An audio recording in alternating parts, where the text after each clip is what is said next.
everyone, this is Tim from Your 6 Tech. Today in this video, I'm going to show you how to charge your PlayStation 4 controller on your PlayStation 4 using a USB cable. Now, there is one setting that you want to go ahead and make sure is turned on. So just on the home screen here, I want to go up to the top and scroll on down until we get to power saving settings.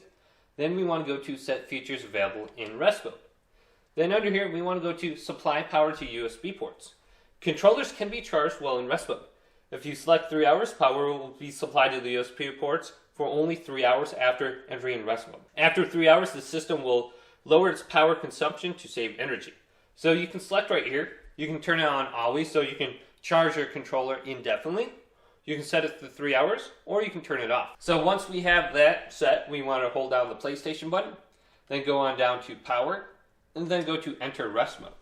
And it's placing my PS4 in the rest mode where we can charge my controller now. Now connect a USB cable to the front slot here and connect the other one to your controller.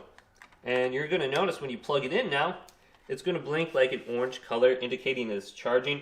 And I believe the faster it starts blinking, the closer it is to being fully charged. So hopefully this video did indeed help you out. If it did, leave it a big thumbs up. And subscribe to my channel down below for more tech videos coming up next on Your 6 Tech.